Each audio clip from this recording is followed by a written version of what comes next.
Great. Good evening. Today is the Board of Directors regular meeting. Today's Thursday, May 28th, 2020 at 6 p.m.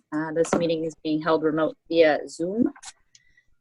Ms. Pania, can you please call the roll? Director Gould. Here.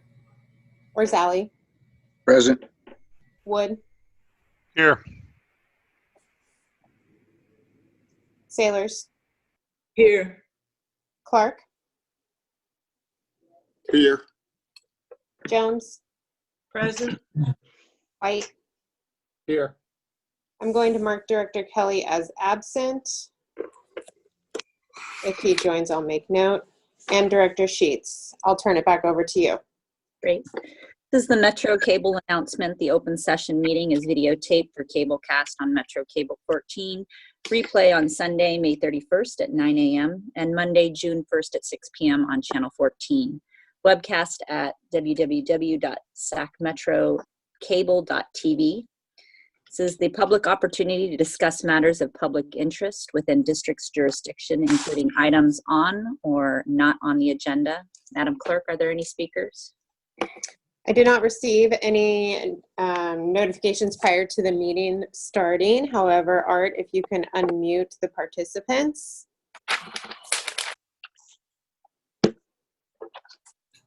I'm doing so now. Great, thank you. Okay, participants, you are unmute, or you have the ability to unmute yourself if you would like to speak.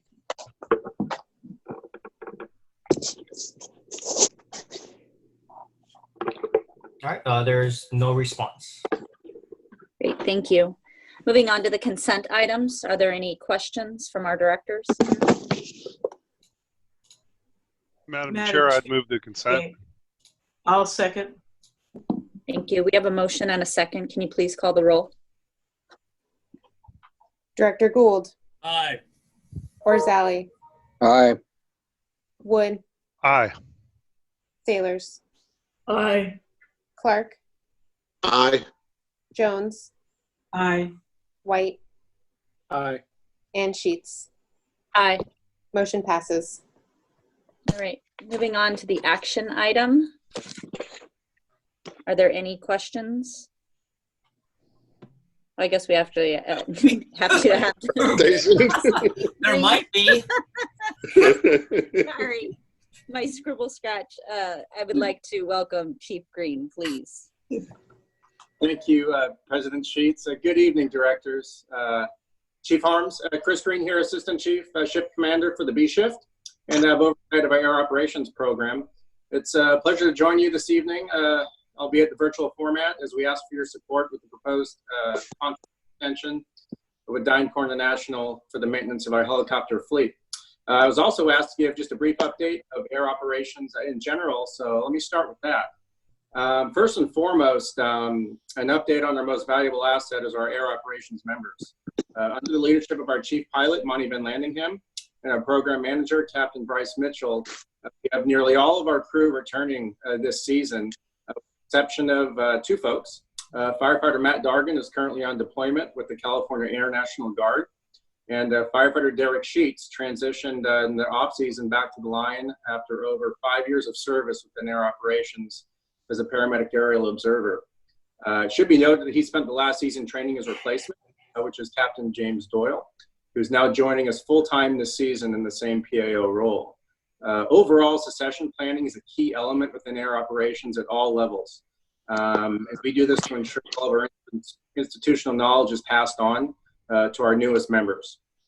On the training front this year, crews have been busy within the last 3 weeks working on their annual currency qualifications.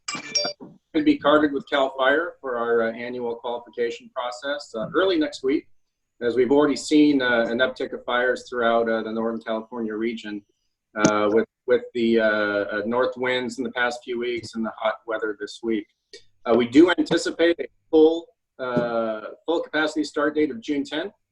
Coming up very shortly, and as always, after hours at night in the off season, we do aim to meet the 1 hour call out for requests for service from time of call to skids up. Our air operations program also endured some COVID-19 challenges. Fortunately, we've made it through.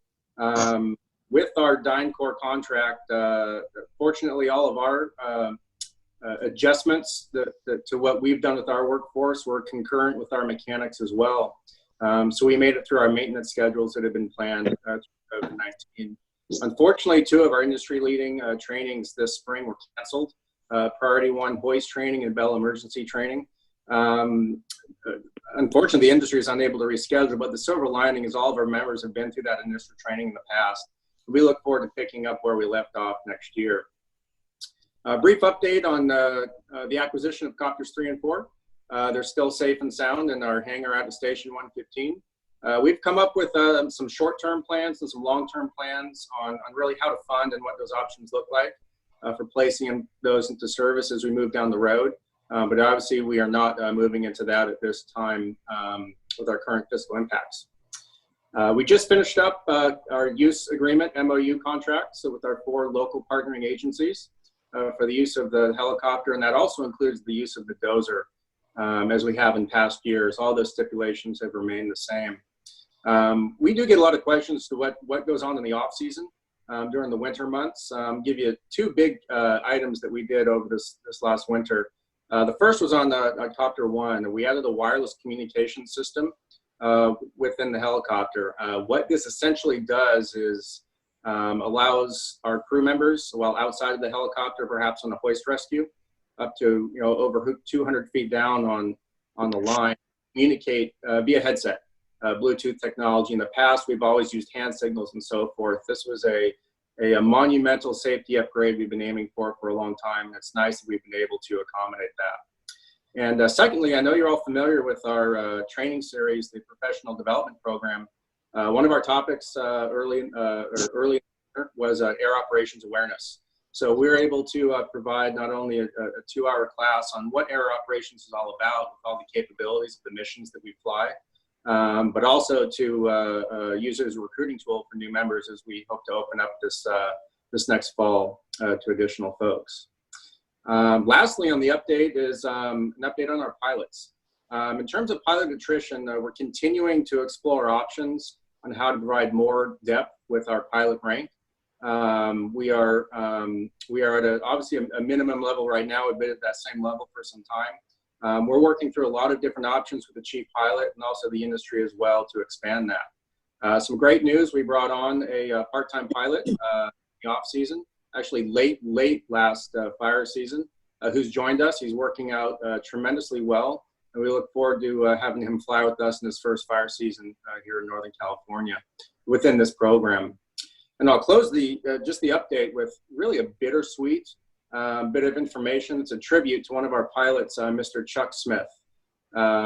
Chuck recently retired from flying with us. He's been with us for the last 15 years. Many of you had a chance to, if you haven't met him over the years, he was in the audience in the boardroom last year when Captain Mitchell presented some video and some information on the hoist rescue up in the Sierra Nevadas. Chuck was in the crowd, but I really would be remiss without pointing out that he's a retired member of the U.S. Army. He's a Vietnam veteran. He's a combat veteran. He also flew as Sheriff's Office for over 30 years. His contributions to our country and to our constituents within this community, really just the words thank you aren't tribute enough. We look forward to do something appropriate for him once we get out of the COVID-19 restrictions. But we're going to miss his talents and his dedication within the Air Ops program, but his friendship remains resilient. With that, let me move on to the action item of the evening. My request for your support for a contract extension with DynCorp International for our aircraft support. Let me give you a little bit of background of our long-term plan with this. This is a long-term maintenance plan that readjusts the expiration of the current contract from June 30, which is in the middle of the wildland season, to December 31st in the off season. We use this metric of our service delivery as our #1 priority. When we look at this, as we go out next year into a request for proposal process, we're very concerned that while we don't anticipate, but should we change vendors, we do not want to change a maintenance vendor in the middle of the fire season. That could put our program down for anywhere from 1 to 3 weeks. So one of the easiest ways to mitigate that is we work with DynCorp to extend this contract. It's a 1-year extension, which allows for an additional 6 months on top of that, which will push us into December 31st, 21. This window gives us time to develop updated requirements through an RFP process that we'll be researching this fall, so we can receive the best maintenance contract product for the value through that competitive bid process. The cost of this current contract is $360,500. It's currently budgeted for within the fiscal year 2021 preliminary budget that our CFO, Amanda Thomas, presented earlier this evening. It concludes my report. I'm happy to answer any questions you have about the contract extension proposal or air operations in general. Thank you, Chief Green. Are there any questions or comments? Madam Chair, this is Cindy. I have some comments that I'd like to make. Sure, go ahead. Assistant Chief Green, I would just like to say thank you for that presentation and the information that came out. You know, I love the helicopters. I think that's one of the best tools that this department has in this whole area. All the other departments in the area are very jealous of the helicopters. I understand the need to have the hold on the chapters 3 and 4 because of the physical impacts right now. The new part-time pilot, what's his name? Mr. Pete Faith. Okay, thank you. And I just want to thank you again for that presentation. It was very helpful. Thank you. You're very welcome. Any other questions or comments for our directors? Madam Chair, I make a motion we adopt the extension. I'll second. Great, we have a motion and a second, and I just wanted to make a comment after roll call. Same here as well. Director Gould, Aye. Borzali, Aye. Wood, Aye. Sailors, Aye. Clark, Aye. Jones, Aye. White, Aye. and Sheets. Aye. Motion passes. Chief Green, I just wanted to thank you for the all of the information. I wanted to wish Chuck a wonderful retirement and welcome Pete to the Air Ops program. It's a wonderful program, and I also agree with Director Sailors that it is a valuable asset for our department. Absolutely. I'll pass it. All right, we are going Madam Chair, to, sorry. if I could also just comment on Chuck's retirement as well. You know, Chuck is someone who much respect for his service in the Army and the Sheriff's Department, but, you know, even more importantly for the years that he played in the Pig Bowl, the Guns and Hoses game. So I did want to congratulate him on his well-deserved and well-earned retirement. He'll be missed, but he was quite an asset while we had him. So, and Chief Green as well, thanks for the informational report. Thank you. Any other comments from our directors? All right, we are going to skip action item 2 and 3, and we will return that after closed session. Moving on to the President's report, I have just a couple of few things that I wanted to discuss. I wanted to take a moment to address the current situation with COVID-19 in regards to remote meetings. The original county order and governor's executive order still applies to public meetings, allowing for remote meetings. Conducting the public meeting subject to the Brown Act by personal attendance or gathering is not currently part of the reopening phase, and therefore Metro Fire will continue to hold board meetings and committee meetings remotely by the way of teleconference. As soon as the reopening phase of the governor's order and or the Sacramento County Public Health Officer orders apply to allow these meetings to return to normal attendance in a safe manner as we have done so in the past, the board will do so. Hopefully that is something that can occur not too far down the line. Compliance with the order are mandatory, and the health and safety of our board members, Metro Fire employees, and the public are paramount. And we're looking forward to returning to our regular practices when it is safe to do so.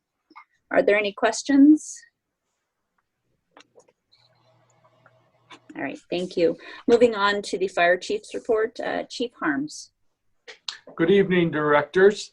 President Sheets, kind of with your talk right there, as far as the district, we have also extended. We kind of expected maybe on June 1st we would see some changes that had happened. Overall, during these last about 70 plus days, people working remotely, having people kind of split their schedules and being able to balance has really been successful for the district.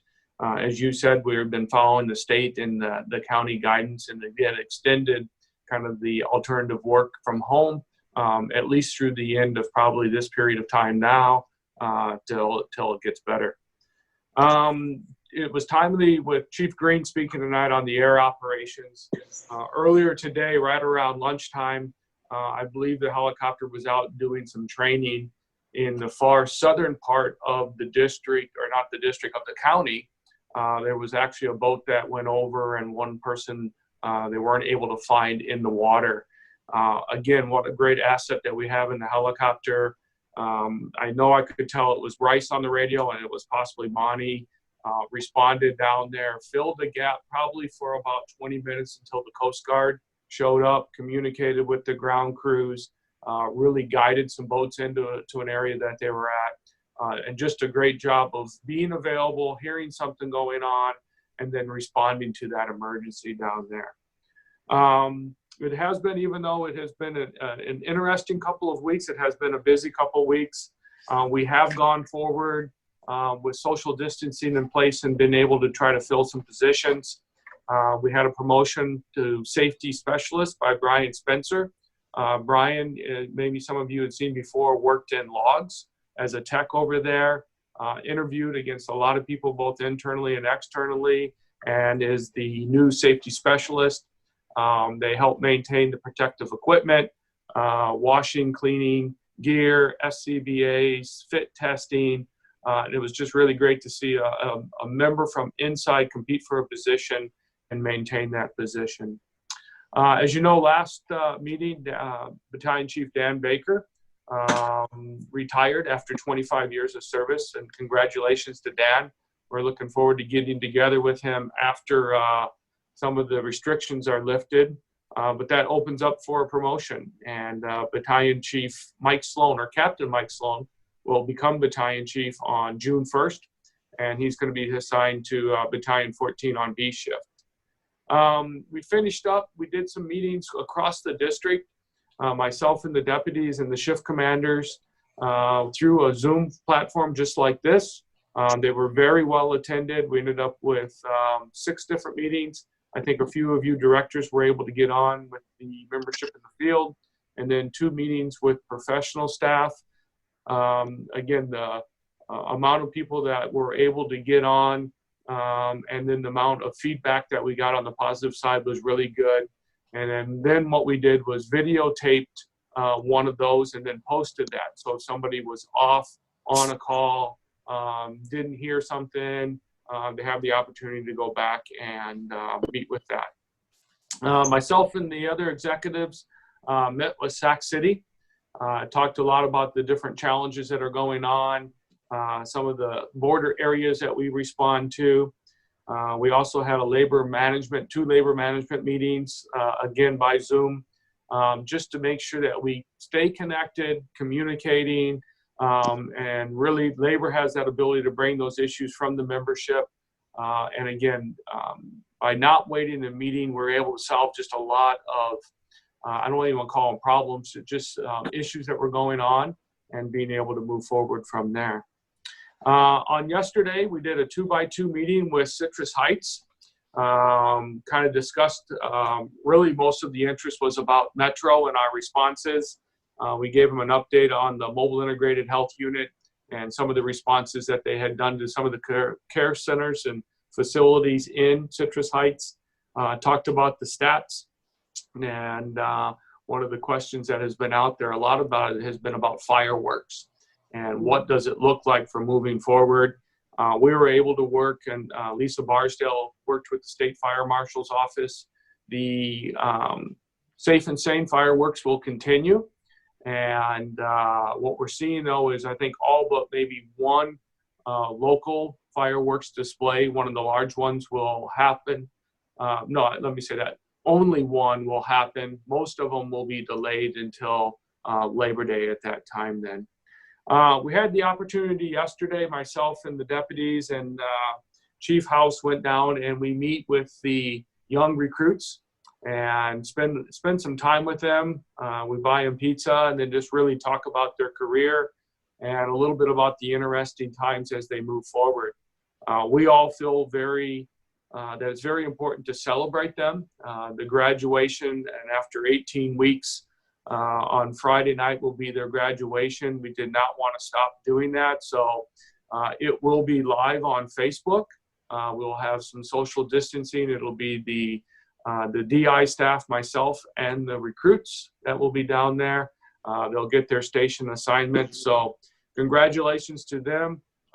Please, if you have the ability to get on live Facebook, let's do that if you can, and we'll move forward from there.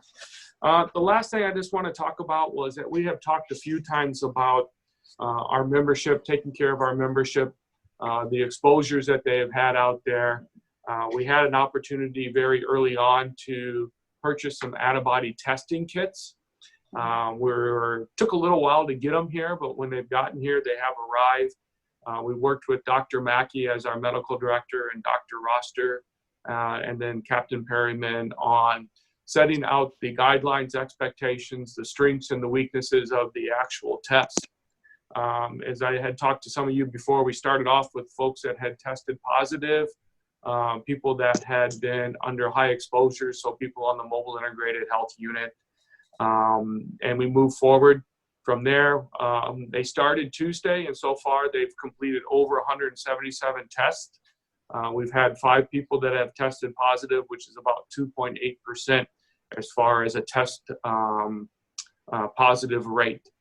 We've had obviously the folks that tested positive. We've had people that had signs and symptoms that expected to, that they possibly could have been exposed. That came back, and then we've had individuals that had no signs or symptoms that tested positive. The response from the crews has been just overwhelmingly positive. The group, along with Dr. Mackey and Dr. Rossiter, have individually gone out and met with the members, and a lot of the time has been spent just answering questions. What's happening? What are the advantages, disadvantages? And then really kind of what are the next steps moving forward. I think this shows from the district just a great investment in our folks, into their health and their welfare, for being able to move forward. They'll continue with the other 2 shifts moving forward, and then we'll go through really the professional staff with the mechanics and the fleet and the folks that take care of the protective equipment on through the organization then for being able to move forward. And Dr. Gould, as you said, just a quick update on our member. I talked to him just recently. He was released, which was very positive, and was able to go home. Some follow-up stuff to do, but is doing very well supported by the district and the shift commanders, and then local 522. No needs at this time and is doing very well. So that ends my report unless you have some questions for me. Thank you, sir. Are there any questions, comments for Chief Harms? All right, hearing none, we'll move on to the operations report. Chief Bridge. Thank you, President Sheets, and good evening, directors. Eric Bridge, Deputy Chief Operations. Give you a short report this evening. I don't know if we call it good news or bad news, but the call volume is back up to where we have been before COVID-19. Not sustained at that rate, but the last C-shift day, about 5 days ago, we had about 321 calls. Yesterday, we had 298 calls. And as you recall my reports from previous meetings, during the middle of this crisis, we've had our call volume was right around 200 calls for service per day. So the call volume is definitely returning itself back to normal. Of course, the warm weather, people getting out, that's all part of it, I'm sure, is attributing factors to that. And as always, Engine 53 and Medic 24 are right at the top of the call volume. So Engine 53, since our last board meeting on May 14th, they've been running about 14 calls a day. So they close to 200 calls for the 2 weeks, and Medic 24 had 183 calls. And as I've said many times, there's about 10 or 12 units that are battling for first and second place all the time for the call volume. Also briefly, just want to share with the trends, what's happening with our mobile integrated health units. We have the two, CC 109 and CC 102. They have again been, at the request of the County Public Health Department, been targeting congregate living facilities. The week of May 4th, we swabbed over 301 patients, and we had 4 positives that came back from those facilities. The following week, the week of the 11th, there was 327 swabs performed. One of those facilities was a return visit at the request of public health, where we had about 6 or 7 positives prior. This time we returned back and we had 17 positives at that facility, of which nobody was transported to the hospital. So most of these are either mild to no symptoms at all. The week of the 18th, we had 321 swabs we did, which was last week, and we had 2 positives. This week, we've already tested over 300, and we haven't had 1 positive at all. So the numbers are declined significantly. The patients in the ICUs have dropped significantly. I believe, as I checked just a little bit ago, in Sacramento County, we have two cases in the ICU for COVID-19 related. So the trends are looking positive. Our members are doing a fantastic job out there navigating the waters of this new territory that we're in at the moment. And I couldn't be more proud of them. And lastly, I'm excited for tomorrow night. We got 18 new firefighters coming in to join the Metro family. So looking forward to that. That concludes my report, unless there's any questions I can answer. Thank you, Chief. Any questions or comments? Thank you, sir. All right, moving on to Local 522 report. Is Captain McGoldrick on the line? I am. Good evening, President Sheets and Board of Directors. I'd just like to say thank you to all involved for the testing process that's going through our membership right now. I think that's a win for us. It's just a tool in the toolbox for everybody to know where they stand.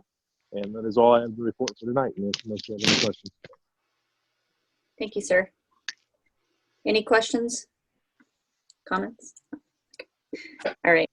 Moving on to committee and delegate reports. The executive committee, I have nothing to report, and we do not have a meeting scheduled. Communication Center JPA, Chief Shannon. Thank you, President Sheets. Report out of the Comm Center JPA. We did have a special board meeting on the 18th in regards to the budget.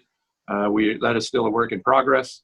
The other report out for the Comm Center is that the Academy is still going strong here at headquarters. They still have all 8 dispatcher recruits in their academy, and they're working hard. I think they plan on transitioning from our building sometime around June 11th back over to the Comm Center to continue their training.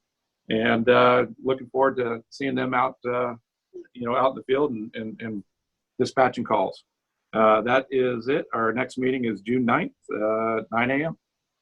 End of report.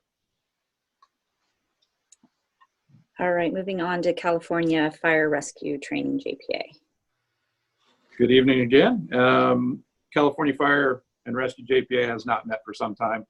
We will meet June 18th, 4 o'clock. End of report. Thank you, sir. All right, moving on to the Finance and Audit Committee, Director Orzali. Finance and Audit Committee met this evening and received a report from CFO Amanda Thomas. We do not have a next scheduled meeting. That's to be determined. Thank you, sir. Moving on to the Policy Committee, Director Gould. No report. All right, moving on to board member questions and comments. Director White.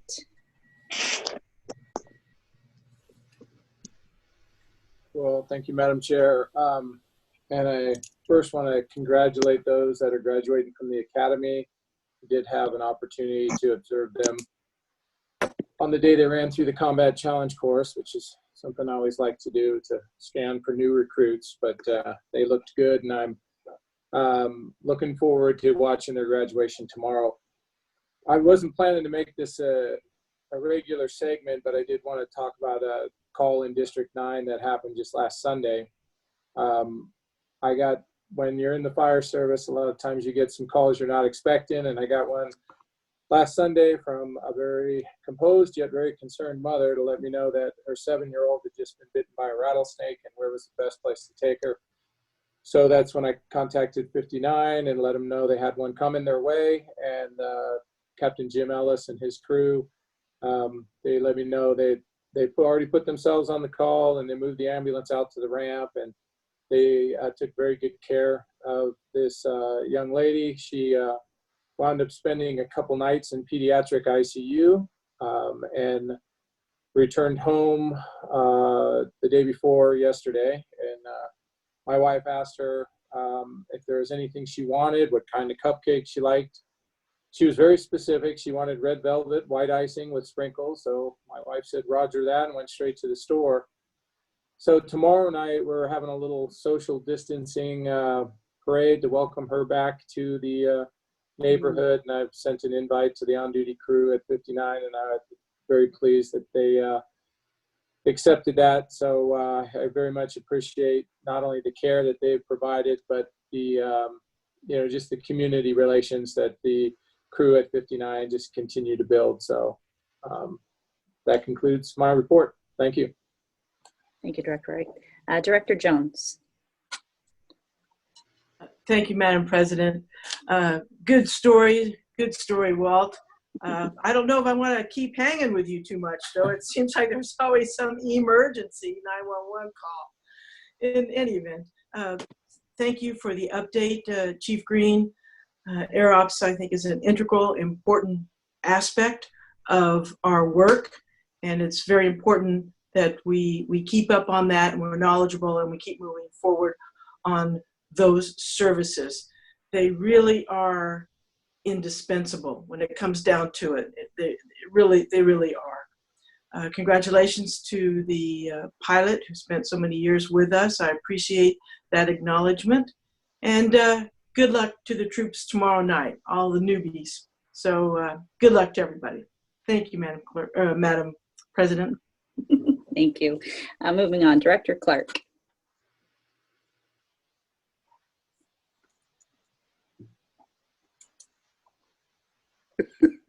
Okay.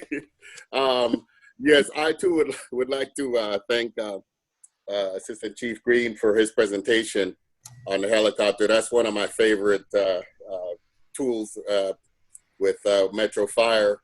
It's a great asset.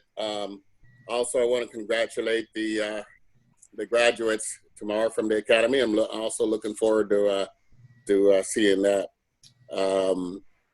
I just hope that everybody continues to be safe out there, and I'm proud of our the men and women that work for Metro. They're doing a fantastic job during difficult times, and my main concern is for them to be safe, and also because it keeps the public at large safe. That's all I have, Madam Chair. Thank you. Director Wood. Thank you, Madam Chair. I also want to thank Chief Green for your report. When I started here 7 years ago, one of the first things I got to do, one of the first opportunities I had was sit down with Darren Taylor, and he gave me a story about an incident that involved him in the helicopter, and that story alone sold me on the value of that helicopter to our people, not just our community members, but also our people. And it's good to hear that that program is still going and going strong. Also, living where I live with the fields behind me, having had the opportunity to see the dozer in action, I'm also a big fan of that program as well. So I'm glad to hear both those programs are going well, and just wish everyone a very safe and to continue to be safe. We went from a week with temperatures in the 80s to mid 100s, 105, 103. So that change, we haven't quite acclimated to it. So hope everyone takes their time and drinks lots of water and stays safe. Thanks. Thank you, sir. Director Orzali. Thank you, Madam President. This week I had the opportunity to meet with the EOT team and Dr. Mackey, who have been handling the COVID test. And I just want to say how impressed I was by the quality of the presentation, by the information I received, and by the fact that Metro had run its own internal metrics comparing known COVID victims against the tests that were being run, and victims who are, there was a 100% correlation between the fact that they had COVID and what the tests indicated. The same was true for patients without COVID. So I just think it's a great program, and I appreciate the opportunity to meet everyone and talk to them. Also, Director White, I believe in my backyard I can find a snake, and I kind of like cupcakes, so I'm just putting it out there. Thank you. All right, Director You're right Gould. on that, Director. Yeah, after that, I'll pass. All right, Director Sailors. Thank you, Madam Chair. I would just like to thank Chief Harm for his updates that he sends out in the text messages that we get. That I really enjoy those. And thank you for the update for the firefighter that was injured recently. I'd like to congratulate the new recruits and welcome them to the status of firefighter tomorrow on their graduation. Also, I'd like to welcome the new part-time pilot, Pete Faith, and congratulate him and welcome him to the Air Division. And congratulations to Chuck Smith, the retired pilot, in all of his accolades. Thank you very much, Madam Chair. Great. Just a few things. I'd like to congratulate our safety specialists and Mr. Sloan on their promotion. I'd also like to wish Mr. Baker a long and healthy retirement. I know some of our board members have talked about the antibody testing. I think that it is absolutely critical and important for our members to be tested, not only for their safety, but for their family's safety when they come home, and the safety of the public, for them to be able to care for those patients. I also would like to thank Chief Green on the update for the communication equipment that's been or is getting installed in the for our Air Operations Division. I think that that's outstanding and also a very critical piece of equipment for safety. I also look forward to attending the promotional ceremony tomorrow and to congratulate them virtually. I hope everybody is going to stay safe, stay hydrated. It's going to be a 30-degree difference next week, so I'm sure everybody's going to welcome that. And with that, we will move into closed session. All right, so we will resume the regular meeting. General Counsel, can you please report out? Yes, thank you, President Sheets. The board met in closed session today for the items listed on the agenda for the closed session. First, the board considered the workers' compensation claim of Todd Staffanbill and voted unanimously to provide authority to its third-party administrator to effectuate a settlement of his workers' compensation claim. Next, the board met with respect to the workers' compensation claim of Frank Lima Jr. and took action unanimously to provide approval to its third-party administrator to effectuate a settlement of that workers' compensation claim. Next, the board met in closed session with respect to the industrial disability retirement matter of Todd Staffanbill. No reportable action was taken, and that will be considered on the open session agenda after this. The board also met with respect to the industrial disability retirement matter pertaining to employee Rebecca Cordova. No reportable action was taken. Thank you. Thank you, sir. Regarding action item number 2, are there any questions?